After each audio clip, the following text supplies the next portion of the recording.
Salut Hugo. Hello. Ça va? Ça va et toi? Écoute, ça va, la forme. Vas-y, rentre. Alors, comment t'as commencé ta journée? Bah écoute, comme d'hab, un petit lever 6h, un petit café, un jus d'orange et j'ai attaqué direct. Et qu'est-ce que t'as prévu pour le reste de la journée? Bah écoute, après je vais aller jouer au paddle à midi, comme d'hab. Et puis cet après-midi, pas mal de visio et l'enregistrement d'un podcast. Ok. Je suis curieuse, si tu devais choisir quelqu'un pour passer ta journée avec, ce serait qui? Je pense que sans aucun doute, ce serait mon idole, Leonardo DiCaprio. Ok, cool. Et vous feriez quoi? Je pense qu'on parlerait pas de cinoche, on se ferait un barbecue, une pétanque, un apéro et ce serait cool comme ça quoi. Trop bien. Tu nous montres ton bureau? Vas-y. Stylé. Quelles sont tes 3 règles pour être plus productif et rester focus toute la journée? Ah, je dirais qu'en numéro 1, c'est quand même se fixer des objectifs et savoir en fait ce qu'on doit faire.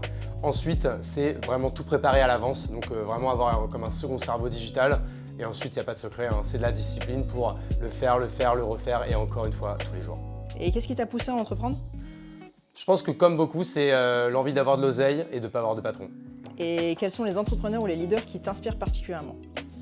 Je dirais mon mentor, Christophe Charles, le cofondateur de Cdiscount, qui m'a pris sous son aile quand j'avais une vingtaine d'années. Et quelle est la chose la plus insolite sur ton bureau? Il y a pas mal de jouets, mais je pense que ça va être mon nain qui fait un joli doigt d'honneur. Sympa. Quelles sont tes valeurs fondamentales en tant que CEO? Eh ben écoute, j'en ai 4 et du coup ça va être les 4 valeurs de la chapelle. C'est 1, toujours donner en premier, 2, faire confiance à son équipe, 3, être discipliné et 4, s'amuser en faisant tout ça. On passe à la cuisine? Allez, je te suis. Allez nickel, tu veux un verre d'eau? Ouais, je veux bien, s'il te plaît. Allez, let's go. Si tu pouvais déjeuner avec un personnage fictif, ce serait qui? Ah, sans hésiter, pareil, l'idole de mon enfance, Indiana Jones. Quand j'étais petit, je rêvais qu'Harrison Ford soit mon père. Trop bien. Et si tu étais une marque, tu serais laquelle? Nike, tout simplement parce que Nike, parce que Michael Jordan, parce que Ronaldo, parce que tous ces joueurs-là. Est-ce qu'il y a eu des moments où tu t'es remis en question, où tu as questionné ta capacité à diriger ton entreprise? Franchement, je pense que toutes les semaines depuis 10 ans. Et quelle est ta vision à long terme pour la chapelle? Ah bah écoute, j'ai une vision sur 10 ans et c'est de monter 2-3 boîtes par an et donc du coup sur 10 ans d'en monter entre 20 et 30. Et quelle est ta dernière leçon, la dernière leçon que tu as apprise en tant qu'entrepreneur?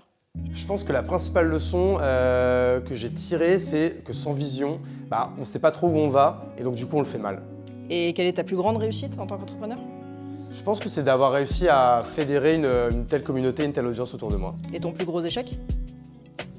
J'en parle souvent, c'est le foirage en règle il y a 5 ans de ma première boîte qui s'appelait La Piscine, qui a fini en liquidation judiciaire. Bon, il fait beau, ça te dit qu'on aille dehors? Allez. Allez, let's go. Comment tu te différencies sur le marché en tant que CEO de la chapelle? J'essaie de me différencier en donnant un maximum et en postant un maximum de contenu sur tous mes réseaux.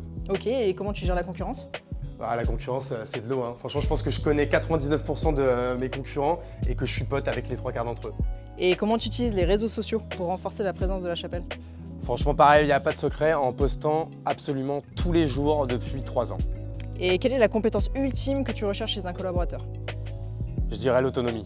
Quels sont les projets futurs pour la chapelle, si tu peux nous en citer un? Là, il y en a un très gros, c'est un énorme projet caritatif qui va vraiment réunir toute la creator economy et toute la tech LinkedIn, YouTube et pour essayer de lever des fonds pour une asso. Stylé. Comment tu vois l'évolution de ton secteur d'activité à moyen et long terme? Je pense qu'on va vraiment assister là à un boom de la micro-influence et que ça va vraiment changer pas mal ce paradigme.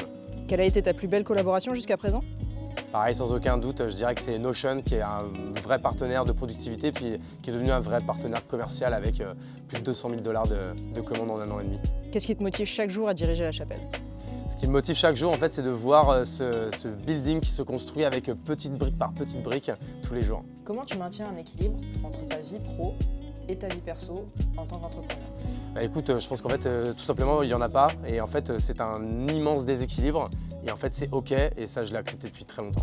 Quels sont tes hobbies et centres d'intérêt en dehors du travail? C'est le paddle, 4-5 fois par semaine. C'est indispensable pour moi. Et d'ailleurs, je vais bientôt devoir y aller. Vas-y, on te suit. La pression, c'est un fardeau ou une source de motivation constante pour toi? Franchement, ni l'un ni l'autre. C'est juste un truc avec lequel on doit vivre. Et pareil, c'est OK pour moi. Est-ce que c'est difficile de concilier ton image publique avec qui tu es vraiment en privé? J'aime à croire que je suis pareil dans le privé que dans le public. D'ailleurs, c'est pour ça que je pense que j'écris et que je fais des contenus comme je parle. Après, ça, seuls mes proches pourront le dire. Et comment ton rapport à l'argent a-t-il évolué depuis le début de ton parcours? Pareil, je pense qu'en fait, il n'a pas vraiment évolué. Ça a toujours été quelque chose d'hyper important pour moi, mais c'est pas ce qui me drive en first. Écoute Hugo, merci pour ton temps, c'était super de faire cette interview avec toi. Bah, écoute, Tu vas faire pareil. quoi là maintenant? Bah écoute, je vais au paddle, donc du coup, tu vois, mon sac est prêt. Je suis prêt à partir. Nickel. Merci en tout cas pour l'interview, j'ai trop kiffé. Allez, on y va. À très bientôt. À plus Hugo.